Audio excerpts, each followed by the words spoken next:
नमस्कार, स्वागत है आपका। आप देख रहे हैं प्राइम टाइम एक्सक्लूसिव। मैं हूं आपके साथ आशा झा। लेकिन बात हम करेंगे अखिलेश यादव की भी, ब्राह्मण वोट की भी, जो सबसे बड़ी खबर यूपी से निकलकर सामने आई है। लेकिन बात आज होगी सबसे पहले नीतीश कुमार की, क्योंकि सीएम नहीं रहेंगे नीतीश कुमार।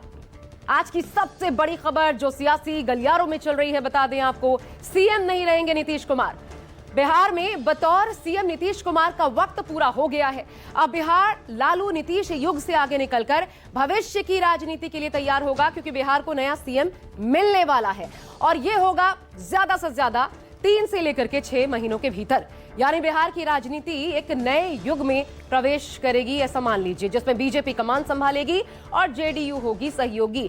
ये स्क्रिप्ट आपको बिल्कुल वैसी लग सकती है जैसा कि लगातार बिहार में विपक्ष चुनाव पूर्व से कहता आ रहा था। लेकिन फर्क सिर्फ एक है, वो ये है कि वाकई या तो ये चुनाव से पहले की लिखी लिखा स्क्रिप्ट थी जिस पर अब अमल होगा, या फिर हिजाब विवाद के बाद ये मोहर लग गई कि अब बदलाव जरूरी है। इस बदलाव को लेकर दिल्ली में क्या खाका तैयार किया गया है जिससे मान जाए नीतीश कुमार। देखिए आज की सबसे बड़ी खबर, नीतीश का एग्जिट प्लान क्या है।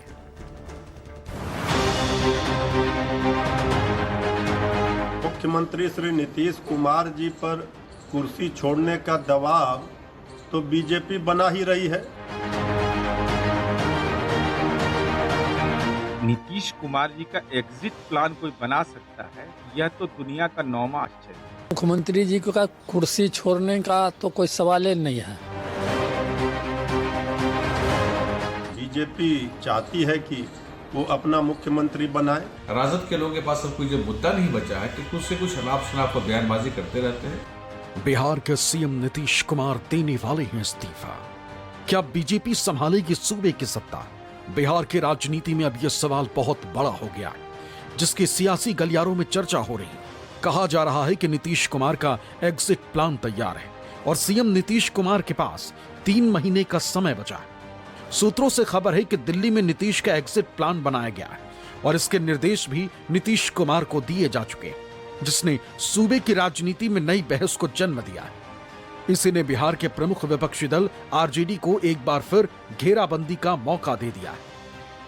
आरजेडी के नेता चुनाव से पहले ही कह रहे थे कि बीजेपी नीतीश कुमार के चेहरे और नाम का केवल इस्तेमाल कर रही है। इसकी वजह यह थी कि बीजेपी के नेताओं के तरफ से बार बार यह कहा गया कि चुनाव नीतीश कुमार के नेतृत्व में लड़ा जाएगा, लेकिन मुख्यमंत्री कौन होगा यह विधायक दल की बैठक में तय होगा।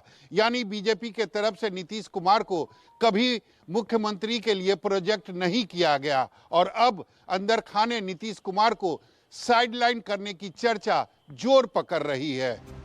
नीतीश कुमार के जिस एग्जिट प्लान की चर्चा बिहार की राजनीति में हो रही है, उसके मुताबिक तो बिहार का अगला सीएम बीजेपी से होगा। सूत्रों के मुताबिक बीजेपी चाहती है कि नीतीश कुमार अगले 3 या 6 महीने में मुख्यमंत्री पद से इस्तीफा दे दें।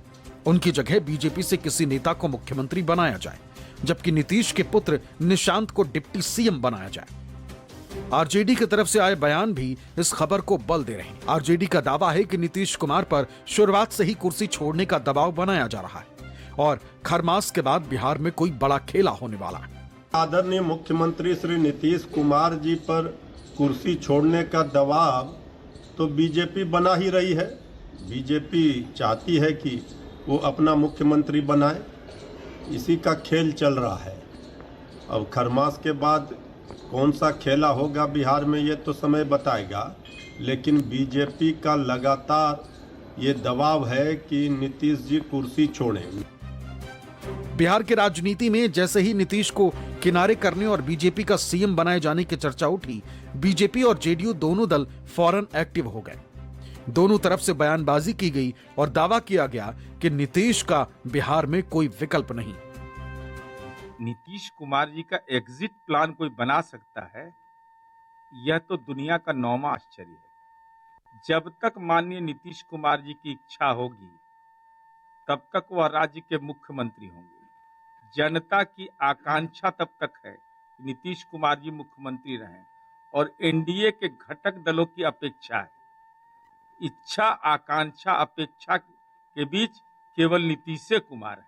मुख्यमंत्री जी का कुर्सी छोड़ने का तो कोई सवाल ही नहीं है और चर्चा तो आजकल इतना मीडिया हो गया, उस पर रोक भी नहीं लगाया जा सकता। जिसके मन में जो होता है सो अपना सो चलाते रहता है।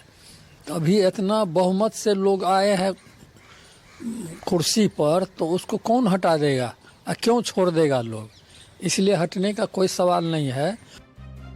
इसमें कोई दो राय नहीं कि नीतीश कुमार को बिहार के राजनीति में इग्नोर नहीं किया जा सकता है और बीजेपी उन्हें नाराज भी नहीं करना चाहती। लेकिन नीतीश को किनारे करने की चर्चाएं उनके दिल्ली दौरे के बाद जोर पकड़ रही। सूत्र बताते हैं कि पहले दिल्ली से जदयू नेताओं के जरिए नीतीश कुमार को संदेश भेजने की कोशिश हुई कि अब नीतीश कुमार सम्मानजनक रिटायरमेंट ले ले। उसके बाद नीतीश कुमार का दिल्ली दौरा हुआ। उनकी मुलाकात प्रधानमंत्री नरेंद्र मोदी और गृह मंत्री अमित शाह से हुई। बताया जाता है कि इसी मुलाकात में नीतीश कुमार को संकेतों के जरिए एग्जिट प्लान समझा दिया गया। हालांकि बीजेपी किसी भी हालत में नीतीश कुमार को नाराज करना नहीं चाहती है। हालांकि नीतीश कुमार के दिल्ली दौरे को लेकर कहा जाता है कि उनकी मुलाकात बिहार के विकास और परियोजनाओं को लेकर हुई थी। उद्देश्य बिहार के विकास के लिए चर्चा करना और जरूरतों को केंद्र के सामने रखना था। जेडीयू और बीजेपी नेता आरोप लगाते हैं कि आरजेडी बेवजह की अफवाह फैला रही। राजद के लोगों के पास अब कोई जो मुद्दा नहीं बचा है कि कुछ से कुछ शनाप और बयानबाजी करते रहते हैं और उनके बयानों को हम लोग गंभीरता से नहीं लेते। हमारा मकसद, एनडीए का मकसद बिहार को विकसित राज्य बनाना है, जो माननीय मोदी जी का सपना है, माननीय नीतीश कुमार जी का जो सपना है बिहार को विकसित राज्य बनाने का, हम लोग उस दिशा में काम कर रहे हैं। और किसी दल में कौन ज्वाइन करता है कौन नहीं करता, ये उनका आंतरिक मामला है। दिल्ली आए थे तो यह अपने राज्य के हित के लिए आगे आने वाला जो बजट है भारत सरकार का, तो अपना क्लेम रखेंगे राज्य का, तब ना कि हमको क्या चाहिए, तो उस पर प्रधानमंत्री जी विचार करेंगे, रखे भी होंगे तो भारत सरकार भी विचार करेगी, उसी अनुरूप राज्य को सहायता देगी और देना भी चाहिए। नीतीश कुमार के स्वास्थ्य को भी आरजेडी नेता लंबे समय से मुद्दा बनाते रहे। इसकी गूंज चुनाव के समय भी सुनाई दी थी, लेकिन अब मामला आगे बढ़ गया। जेडीयू नीतीश के स्वास्थ्य को लेकर आरजेडी पर ही तंज कसती। नीतीश कुमार जी का स्वास्थ्य ऐसा है कि तेजस्वी यादव का राजनीतिक स्वास्थ्य खराब कर दिया। लालू जी को मोतियाबिंद का ऑपरेशन कराना पड़ा। साजिश नहीं, एक आम धारणा बनाई जाती है। अरे नीतीश कुमार जी का विकल्प इस बिहार की राजनीति में अभी दूर दूर तक कोई दिखाई नहीं पड़ रहा। बिहार में नई सरकार के गठन को अभी महीना भर ही हुआ है और इस तरह की चर्चाओं ने इस सूबे की राजनीति में हलचल पैदा कर दी। हालांकि नीतीश कुमार को ही तय करना है कि उनका अगला कदम क्या होगा और उस पर न सिर्फ पक्ष बल्कि विपक्ष की नजर भी टिकी हुई। सौरभ कुमार, पटना, न्यूज़ 24।